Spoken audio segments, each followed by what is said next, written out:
अच्छी तरह सुनिए, धमाका है ये। भाषणबाजी एक भी नया स्कूल नहीं खोला गया है कंपेयर टू आपका वर्सेस आपका जो दावा है 400 स्कूल। 400 स्कूल जमीन पर कहां है सर जो नए स्कूल खुले हैं? अगर आप लोग कागजात दिखा दें तो एक मामले में काम खत्म हो जाए। एड्रेस बता दें, सूची बता दें। क्लास 10 का सीबीएसई का रिजल्ट दिल्ली के स्कूल में 2000 जो फॉल हुआ है 86%, 86.55% था परफॉर्मेंस और हो गया है, जबकि इससे पहले 98.91 था।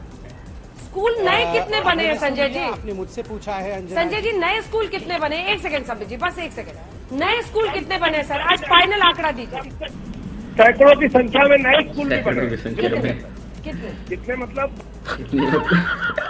मैं कहता रहा हूँ 100 से 150, 200, 300 जितने स्कूल 500, 1000 जितने देखना चाहे हमारे साथ चले ना। देखिए, मुझे तो आश्चर्य हुआ, आपने एक बहुत ही सटीक सवाल पूछा कि कितने नए स्कूल बने। उत्तर क्या मिला आपको? कोई आंकड़ा मिला उत्तर में कि हमने 165 बनाए, हमने 200 बनाए, हमने 510 बनाए? नहीं, जितने आप देखना चाहें सैकड़ों बने हैं।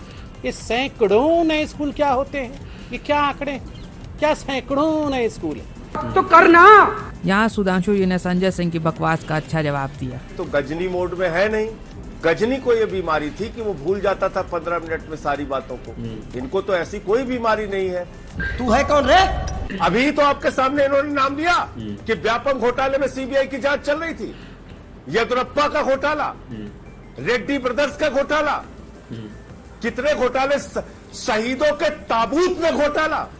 इनसे श्लोक पूछ लीजिए वो वाला, हम लोग भी सुनना चाहते हैं। कौन सा श्लोक सुना के विधायक सत्य कितना बड़ा सत्य है? मैं पुनः रिपीट पूछ रहे कि कौन सा श्लोक सुनाकर आप लोग विधायक तोड़ते कितना हैं? बड़ा सत्य है अंजना जी? हाँ। देखिए, हम आपको बता रहे हैं, ये हमसे पूछ रहे हैं अंजना जी। जब इन्होंने ये कहा तो पहले इनकी बात का उत्तर देता हूँ। जनाब, आप हमसे पूछ रहे हैं कौन टूटता है? अन्ना टूटे, किरण बेदी टूटी, प्रशांत भूषण शांति भूषण टूटे, योगेंद्र यादव टूटे, विश्वास टूटे, साजिया अलवी, अरे क्या क्या टूटे भाई। आप हमसे क्या पूछ रहे हैं? देखी जमाने की यारी, बिछड़े सभी बारी बारी। पता नहीं कौन सा संगीत आपने सुनाया कि सब टूटते छूटते चले गए। खैर, अब मैं इस मुद्दे पे आ रहा हूं। ये सच की बात करते हैं। कितना बड़ा ब्रह्म सत्य इन्होंने बताया कि बैंक के लॉकर में बच्चे का झुंझुना रखा था, जो 130 करोड़ में कोई विश्वास नहीं कर सकता कि बैंक के लॉकर में बच्चे का झुंझुना रखा हुआ। ये इनके सच का परिचायक है। और अभी भगवान की बात कर रहे थे मान्यवर, आप दूसरे ने दूसरे के बारे में कहा तो अलग बात है। यहां तो खुद केजरीवाल जी ने कहा, अपने को एक प्रकार से कृष्ण भगवान घोषित कर दिया। मैं जन्माष्टमी को पैदा हुआ, कंस की औलादों को मारने के लिए आया हूं। अद्भुत। ऐसा उदाहरण बस एक ही था भारत की राजनीति। जब मायावती जी ने कहा था मैं देवी हूं, मुझ पे चढ़ावा चढ़ाओ, उसके बाद दूसरी राजनीति के प्रवर्तक नए नवेले अजब अलवेले केजरीवाल जी आए हैं, जिन्होंने अपने को भगवान घोषित कर दिया। अब आइए जांच के ऊपर तो चलिए। वो आपने देखा कि आम आदमी पार्टी दाएं बाएं करेगी, कभी सीबीआई से नहीं करेगी। मैं तो करना। आपने कभी आंदोलन किया? जय संतोषी माता बनी। आपने कभी आंदोलन किया? नदिया के पार बनी। आपने कभी आंदोलन किया? सांड की आंख जिसका जिक्र आप कर रहे थे वो बनी। आपने कभी आंदोलन किया कि इसको टैक्स फ्री किया जाए?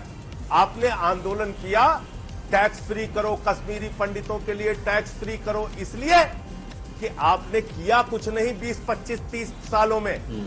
मुझे लगता है ये जो बॉडी लैंग्वेज है ये कहीं ना कहीं बहुत मुझे लगता है भयंकर ठेस पहुंचाया होगा।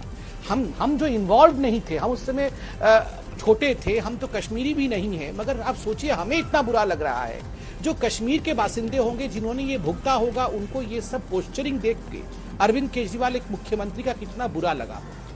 दूसरा प्रश्न, यूट्यूब। हम यूट्यूब पे क्यों नहीं डाल देते? हम मतलब जो पिक्चर जिन्होंने बनाया उन्होंने यूट्यूब पे क्यों नहीं डाल दिया? आपने भी दिखाया, मैं भी दिखाता हूँ। ये इतने सारे पोस्टर अरविंद केजरीवाल जी ने चिपकाए हुए हैं अपने वॉल के ऊपर। मैं एक एक नाम पढ़ता हूँ, सारे नाम नहीं पढ़ूंगा, समय कम है। मदारी, वाह वाह कितनी अच्छी पिक्चर है, सबको देखना चाहिए। मॉम, सबको देखना चाहिए। पीके, सबको देखना चाहिए। सीक्रेट सुपरस्टार, सबको देखना चाहिए। बैंग बैंग, सबको देखना चाहिए। भैंस की आंख, नहीं सांड की आंख, गाड़ी, ये सबको देखना चाहिए। सत्याग्रह, सबको देखना चाहिए। ऐसे 30 पिक्चरों की एक फहरिस्त है, उसमें से कई पिक्चरों को इन्होंने टैक्स फ्री किया हुआ है। अगर सांड की आंख टैक्स फ्री हो सकता है तो कश्मीरी फाइल पे इतना हंस करके उसे यूट्यूब में डालने की नसीहत क्यों? सांड की आंख को भी आप यूट्यूब में डाल देते। देखिए, विज्ञापन के मामले में अरविंद केजरीवाल जी ने विश्व के रिकॉर्ड को तोड़ा है। विश्व में मैं कभी देखता नहीं हूँ कि किसी लीडर ने इतना विज्ञापन डाला। मैं तो अरविंद केजरीवाल जी से आज विनम्र निवेदन करूंगा, आप अपने सारे विज्ञापन को यूट्यूब में क्यों नहीं डाल देते हैं? आप डाल दीजिए यूट्यूब में। ठीक है। ये आप अखबारों में क्यों डालते हैं? ये टेलीविजन चैनल में अपने विज्ञापन क्यों देते हैं? डाल दीजिए यूट्यूब में। संजय जी भी देखिए, कुछ भी करिए, मैं सिर्फ हाथ जोड़ के निवेदन करूंगा, कश्मीरी पंडितों के दर्द के ऊपर हंसिए मत। तो करना। पब्लिक का सवाल सुन संजय सिंह की याददाश्त चली गई। देखते हैं याददाश्त कैसे गई। बुलाती है तो बोलते कि कोरोना से मेरा मेमोरी लॉस हो गया था। किसने बोला ये? नहीं, सत्येंद्र जैन कि कोरोना के चलते मेरा मेमोरी लॉस हो गया। इस बार तो मनीष सिसोदिया जी ठीक तो है ना? क्या फिर वही आरोप लगेगा कि वही मैं पूछ रहा हूँ मैं तो मनीष, यही सवाल है कि जानकारी देंगे ना, कोऑपरेट सहयोग करेंगे ना, क्या जांच एजेंसी के सामने ऐसे तो अनभिज्ञता नहीं कर देंगे कि याददाश्त को। बिल्कुल सुबह ही केजरीवाल जी ने भी और पार्टी ने भी और मनीष सिसोदिया जी ने भी सीबीआई का स्वागत कर दिया कि आइए आप जांच कीजिए। दिल्ली में इतने मतलब सालों से आपका सरकार चल रहा है, तो क्या कोई नया कॉलेज या कोई मेडिकल हॉस्पिटल बना है या फिर कोई मेडिकल कॉलेज जिसके बारे में मैं जानना चाहती हूँ जो दिल्ली में बना हो? ठीक है। 22,000 स्कूल के नए कमरे बने और इन्होंने ही एक चैनल पे सवाल पूछ लिया था मुझसे कि क्या कोई नया स्कूल कॉलेज बना, स्पोर्ट्स यूनिवर्सिटी बनी। दिल्ली के अंदर 800 बेड का हॉस्पिटल बना बुराड़ी में। 27 कॉलेज की सूची इन्हीं को भेज चुका हूं मैं। ये अभी, लेकिन फिर अभी आप इनसे पूछे एक स्कूल नहीं, कितने दारू के ठेके ज्यादा है बताइए? 27 स्कूल और सैकड़ों दारू के ठेके। और मैं इस अच्छा दारू के ठेके पे, अच्छा दारू पीने की उम्र कम कर दी तो करना। इतने पलटी मार आरोप ये लोग लगा चुके, कितनी बार बताया तो आपको 10,000 करोड़, 1,000 करोड़, 44 करोड़, 30 करोड़। अबे पता नहीं रोज रोज कहां से नए आरोप, नए तथ्य लेके सामने आ जाते हैं। इनकी किस बात पे भरोसा करें? नहीं, जांच करने दीजिए ना सीबीआई को। आपने जांच तो दिया है, ईडी को देना चाहते हैं ईडी को दीजिए, एनआईए को देना चाहते हैं एनआईए को दीजिए, एटीएस लगाना चाहते हैं एटीएस लगाइए, एसीबी लगाना चाहते हैं एसीबी लगाइए। नहीं, पर ये जवाब तो नहीं हुआ। मैं इसमें से पढ़कर बताती हूँ। देश को ये बताना पड़ेगा। Manufacturers may be able to acquire retail licenses through proxy ownership, यानी कि ये प्रॉब्लम है। फिर नहीं, प्रॉब्लम क्यों है? ये रिपोर्ट कह रही है, मैं कह रही हूँ स्पेसिफिक सवाल स्पेसिफिक जवाब। इसमें प्रॉब्लम क्या है? आप क्रोनोलॉजी समझ लीजिए। आप जवाब देने दे रही हैं? नहीं, आप दीजिए ना। आप जवाब देने दे रही हैं? मैं कह रही हूँ पूछा कि 10,000 करोड़ क्या घोटाले का आरोप कहाँ उसका जवाब लेंगे ना। अभी डॉक्टर पात्रा से लेती हूँ। सामने वो पलट गए। अभी तो अपने पास अभी तो कुश्ती शुरू हुई है आपके चैनल पे आके। चलिए पात्रा जी, आप ये बता दीजिए कि ये फिगर क्या है? ये भ्रष्टाचार का फिगर क्या है? 10,000, 5,000, 900, 144, 0, 30 क्या है पूरे भ्रष्टाचार का नंबर? नाविका जी, मैंने बड़े ध्यान से बिना किसी इंटरफेरेंस के सुना। अब ध्यान से आप मेरे तथ्यों को सुन लीजिए। मैंने किसी प्रकार से चिल्लाया नहीं। देखिए, नंबर 1, इन्होंने शुरू किया कि ये हाफ पैंट पहन के आए थे, ये खोखा पार्टी है, फलाना ढिकना। देखिए, ये तो ठेका पार्टी है। क्या है? ये भ्रष्टाचार का फिगर क्या है? 10,000, 5,000, 900, 144, 0, 30 क्या है पूरे भ्रष्टाचार का नंबर?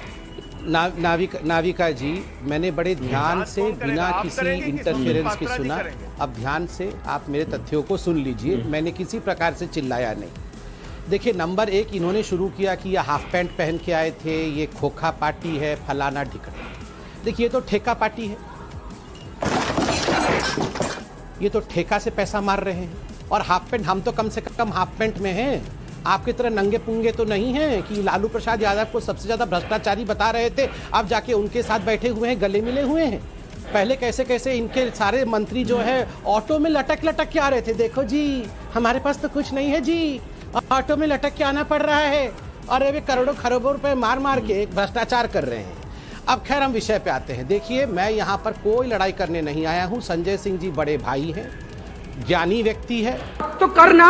शहजाद पूनावाला ने गजब एक्सपोज किया संजय सिंह को। कम से कम 50 कार्यक्रम दिल्ली की शराब नीति पे किया होगा। और जो रटा रटाया सवाल अभी कर रहे हैं आपके सामने शहजाद पूनावाला जी, ऐसे ही 50 बार यही रटा रटाया सवाल, अगर आप फ्लैशबैक में जाएंगे यही बोलते हैं। तू है कौन रे? मैंने अरविंद केजरीवाल और संजय सिंह जी दोनों के मैंने वक्तव्य और प्रेस कॉन्फ्रेंस सुने थे। ये कह रहे हैं कि ये छोटा मोटा कार्यकर्ता है। विजय नायर 2014 से इनके लिए काम कर रहा था और न्यूज़ रिपोर्ट के आधार पर पता चलता है, जिसकी पुष्टि आम आदमी पार्टी के नेताओं ने की, ये इनके लिए बड़े बड़े सेलिब्रिटी भी ला रहा था और ये उनका फंड मैनेजर और कैंपेन स्ट्रेटेजिस्ट भी था। इसके ऊपर गंभीर सेक्सुअल हैरेसमेंट के आरोप लगे थे। ये कैरावैन न्यूज़ की रिपोर्ट है, ये मानते भी हैं, इसको विश्वसनीय मानते हैं। तब भी उसका डिफेंस अंकित लाल जैसे नेताओं ने किया और उसको पार्टी में रखा गया, इतनी उसकी पहचान थी। आप क्रोनोलॉजी समझ लीजिए। छोटे मोटे कार्यकर्ता अरविंद केजरीवाल जी से घर पे जाकर तो नहीं मिलते होंगे, ये अरविंद केजरीवाल जी से घर पे भी मिल रहे थे। हालांकि मैं तस्वीर पर ज्यादा ध्यान नहीं देना चाहता हूँ, मैं तथ्यों पर आना चाहता हूँ। तो करना। दोस्तों, इस डिबेट में संजय सिंह की भयंकर कुटाई। सीधा और पहला सवाल यही है कि क्या किसानों की खुशहाली के लिए अगर कोई सरकार कदम उठा रही है, उस बिल का आप भी फेवर करते हुए नजर आ रहे हैं, तो फिर क्यों अब यू टर्न उस पूरे के पूरे मसले से? किसान आपसे असीमित भंडारण नहीं मांग रहा, वो आप कानून में रखेंगे। कॉन्ट्रैक्ट फार्मिंग नहीं मांग रहा है, तो वो आप आप मुझे ये कानून में बताइए, तो फिर आपने नोटिफाई क्यों एमएसपी की किया? गारंटी मांग रहा है, आप पहले MSP नॉन की बीजेपी गारंटी राज्य क्यों बने? आपने क्यों फिर इसे नोटिफाई किया? ये आंदोलन किसके खिलाफ हो रहा? सुनाइए। ओहो, पहले सुन तो लीजिए, आपका सवाल मैं समझ रहा हूँ। हम पहले आंदोलनकारी भी बने पार्लियामेंट के अंदर इस काले कानून को पहचानने वाले, और आज जो आंदोलन किसानों का चल रहा है, जिसमें 20 से ज्यादा लोग शहीद हो चुके हैं, जो आंदोलन आज खालिस्तानी और पाकिस्तानी बताया जा रहा है, सवाल का जवाब नहीं। अगर ये कानून काला है तो आपने आपके सवाल का जवाब दे रहे, सुनिए ना आप। अरे भाई, अरे सुन तो लीजिए, आपके बात का जवाब दे रहे हैं, आप सुन तो लीजिए। इस काले कानून को फाड़ने का काम पार्लियामेंट में भी किया, माइक तोड़ने का काम पार्लियामेंट में भी किया, पूरी रात संसद के अंदर धरने पर हम लोग बैठे हैं। इस कानून में किसी भी प्रकार का बदलाव कोई कर सकता। अरे सुनिए, आप बात पूरी नहीं होने देंगे। नोटिफाई क्यों आप बात तो करना। संजय सिंह के हसीन सपने टूट गए। क्या है, क्या आधार है इनके सर्वे का? तू है कौन रे? तो किस आधार पर सर्वे कर रहे हैं? कल आपने देखा नहीं अरविंद केजरीवाल जी का किस तरीके से जादू चल रहा है? मैं कह रहा हूँ, कल अरविंद केजरीवाल की रैली में लाखों की संख्या में लोग इकट्ठा हुए। गांव-गांव में, शहर में लोग कह रहे हैं, हमें फ्री बिजली के नाम पे, शिक्षा के नाम पे, स्वास्थ्य के नाम पे, जो काम हमने दिल्ली और पंजाब में किया है उसके नाम पे गुजरात की जनता हमें वोट देने जा रही है। देखिए, सर्वेक्षण के संदर्भ में संजय जी ने जो विषय रखा, तो मैं ये भी याद दिलाना चाहता हूं, ये सारे वो सर्वेक्षण थे जब आम आदमी पार्टी का कांग्रेस से मुकाबला था। संजय जी ये भी याद करें, 2014 का लोकसभा, ज्यादातर सर्वे आपको दिल्ली में ज्यादातर सीटें जीतते दिखा रहे थे, आप एक भी नहीं जीत पाए। 2019 में भी आपको तमाम सर्वेक्षणों ने दिल्ली की लोकसभा कई जीतती हुई दिखाई थी, मेजॉरिटी, मगर आप एक भी नहीं जीत पाए। एक भी सर्वेक्षण बताइए अभी 2022 में। मानता हूं कि पंजाब में आप अपेक्षा से बेहतर कर गए, क्योंकि मुकाबला कांग्रेस से था। कितने सर्वेक्षणों ने यह दिखाया था, आपको दिखा रहे थे कि आप अपनी प्रभावी उपस्थिति दर्ज करेंगे उत्तर प्रदेश में और उत्तराखंड में, मगर वहां टोटल जमानत जब्त हो जाएगी, कितनों ने कहा था। इसलिए सर्वेक्षण पे यह बात सही है, सर्वेक्षणों में एक स्टैंडर्ड मार्जिन ऑफ एरर होता है, वो मिनिमम 3% का होता है, परंतु इतना भारी अंतर नहीं आता। हाँ, ये मैं मानता हूँ कि 2013 में क्योंकि आप एक नई पार्टी थे, उसमें कैलकुलेशन में सब लोग अपसेट हो गए थे, क्योंकि उस समय आपको लोग उस ढंग से, जो मैं कह सकता हूँ कि गंभीरता से या ऐसे समय में नहीं ले। आप क्रोनोलॉजी समझ, मैं आज ये बात कहना चाहता हूँ भाई, यही समझ में आता है कि आम आदमी पार्टी के स्रोत कितने जबरदस्त हैं। ये तो मतलब दिग्विजय सिंह जी वाले सिंड्रोम के शिकार हो गए। वो कहते थे ना, मुझे एनआईए के उसने बताया, मुझे हेमंत करकरे ने ये बताया, वो घटना होती नहीं थी कि वो इंटेलिजेंस से ज्यादा इंटेलिजेंस उनकी होती थी। मजा आया। बिल्कुल सही बात, बिल्कुल भाई। और मैं ये जो मजा है हिंदुस्तान के हर व्यक्ति को देना चाहता हूं।